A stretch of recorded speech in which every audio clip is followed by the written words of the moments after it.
I'm Kate Warren, Executive Vice President, Executive Editor at Devex. If you don't know me, you probably got some emails from me about this event, so happy to see so many of you here. We are actually going to continue the conversation on malnutrition, and I am happy to be joined by one of our partners for today's event, Oliver Wright, who's the Managing Director for Consumer Goods and Services at Accenture. So Oliver, I want to start. When you think about malnutrition and organizations working on this, Accenture might not be the first one to come to mind. Think of you as consulting, advisory services, working across many industries. So why and how do you work on this topic? Yeah, so curious question, like why would a company like Accenture be so engaged in this sort of conversation? So we have about 750,000 employees. We're the largest provider of support to the nutrition industry globally. And the consumer goods team alone that supports that is around 29,000 people. So we have a huge number of people who are personally very engaged in this conversation and understand it. And a large number of those folks we have also work and live in the developing world as well. So it's a topic that's very top of people's minds. And as we were thinking about how we could make a difference, this is not something we see as a big commercial question for us. This is much more about recognizing that there are things that we have unique skills that we can bring to bear on topics that really genuinely matter. And that's why we got engaged in this conversation. So in our previous panel, we laid out a lot of the challenges and obstacles, really the dire outlook for malnutrition. So how is a private sector company like yours uniquely positioned to help address those? And how do you think about your role in addressing these challenges? Yeah, look, I mean, I think just a couple of things in terms of just level setting here. Because again, I think when we look at the nutrition challenge overall, we are now getting much better understanding of how broadly impactful it actually is as we're actually measuring what's happening. And as a number of you may know, the old 2 billion number that we talked about in terms of the net impact of malnutrition impacting is now climbing. We think it could be somewhere between 3.5 billion, right? So it's a huge number that's increasing. The second thing that's happening is that people's understanding of the impact between nutrition and well-being is also becoming much clearer. And that's not just a less developed world challenge, it's a global issue. And even if you look in places like the UK, where people will say, well, why are you talking about issues around nutrition and malnutrition from that perspective? There is relatively low unemployment in the UK right now, right? People think, okay, great. One of the biggest underlying reasons for there being low unemployment in the UK is that a lot of people in their 50s and 60s have left the workforce permanently, and most of the reason for those people having left is because they have some massive underlying health condition which prevents them from being able to work. A large number of those are nutrition and food related. So this is something that's not just a developing world issue, it's a truly global issue. And the last thing that's really we're struggling with linked into this, and again, this is where I think you start to think about how we start to think about scientific solutions being brought into this is, I'll give you another example of how impactful this is. One of the big areas we're looking at as we're trying to drive innovation is around alt proteins, right? So this is the development of plant or lab-based meat alternatives. Why is this so important as a climate issue?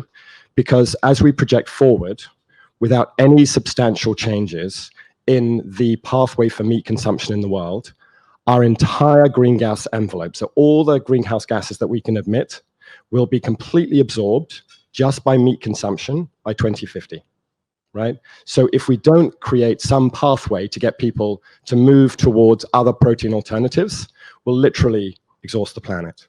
So we're talking about huge challenges. So when we think about our obligation and commitments in this space, we're very much thinking about how do we actually ensure a pathway to responsible consumption that we can sustain, that our kids can sustain, our grandkids can sustain, because I think everybody in the room would agree we're not on that pathway right now, and we need enormous wrenching change. And as the largest provider of services to the industry, we thought, well, we can't stand by and let that go by the by.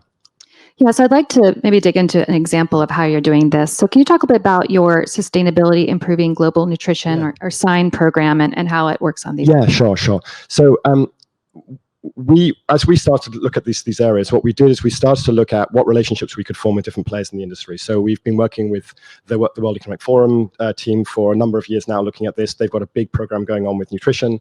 We've also been working with the Bill and Melinda Gates Foundation, and we started to work with them looking at how their big nutrition program was going and thinking about what we could do uniquely differently. So what we're doing with them is we formed an initial 5-year partnership with a large number of actors already involved to look at what we can do to understand how the world's nutrition resources are being used, particularly to look at initially at micronutrient fortification, so food fortification, which is a huge underlying issue. So when we talk about issues around things like hidden hunger, there are a huge number of folks who have full bellies but are not getting the nutrition they need to actually live healthy lives. And it's having huge impact on the number of daily adjusted life years that they actually live.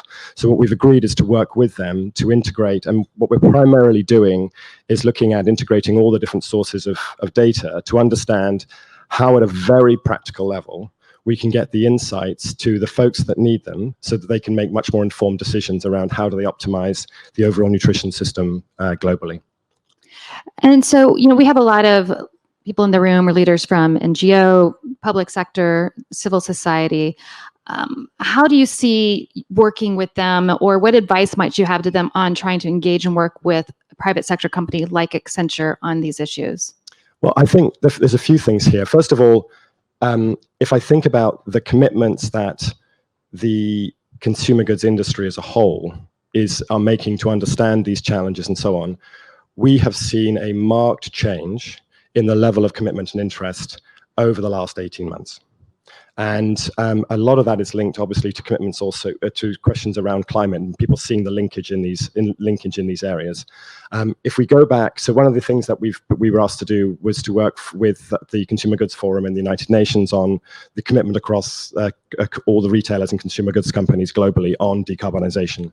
So we started those conversations leading into COP26, and when we started, there was about just under a quarter of the big players who'd said they were going to make some kind of substantial commitment.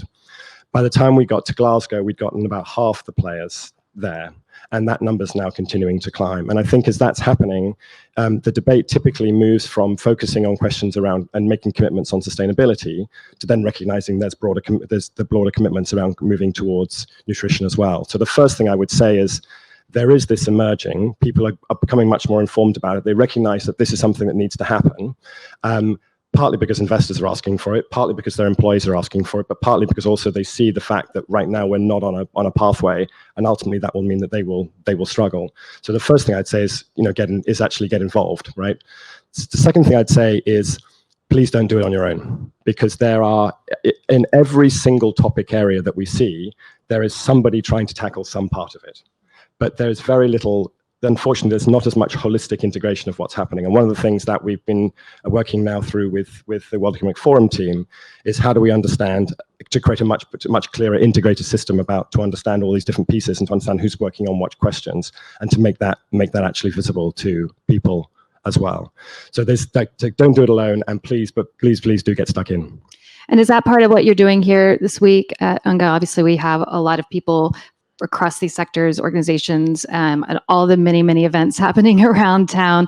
What is it that you're hoping to get out of this week? What conversations are you having? What commitments would you like to see? I think for us, it's as much as anything, it's about connecting the dots and trying to work out how we can use the skills that we've got, because we've got incredibly deep teams in things like data and analytics. We obviously have a broad level of connections with folks who are thinking about innovations in the systems and so on. And typically, what we recognize is that if we think about human behavior, it's very, very hard to shift human behavior. So what we're recognizing from the consumer side is that we will need to drive innovations in R&D, in either product innovation or business model innovation or understanding about how the system works to enable things to happen.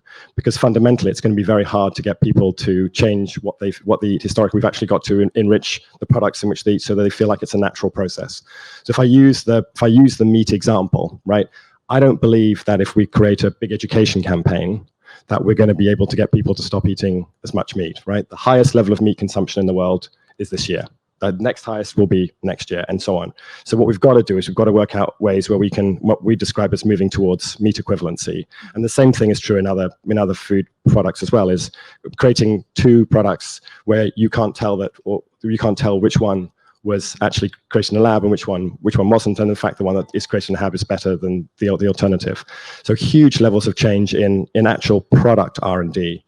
The second one, I think, is around driving and looking for examples of innovations in business model as well, because we have to make it easy for people to be able to do these things, and have to be able to make it easy to be able to provide support in the developing world in the same way. So understanding how it is that we can make it so that the adoption of this is as easy as possible. And the third thing for us is looking also at people who are driving in innovations in data and analytics, because there are huge levels of sources of information that are out there. And what we're trying to do as quick as we can is get those pieces connected to the benefit of everybody. Great. Well, any last words for people in the room on how they could engage with you, with Accenture, how they could think about working with you on some of these issues? No, I mean, just reach out to us. I mean, as I said, this is something that we're deeply committed to. As a Plentor, we recognize that we have to support the adjustment towards a long-term sort of pathway that's sustainable, and we're in it for the long term. Right. Well, thank you, Oliver.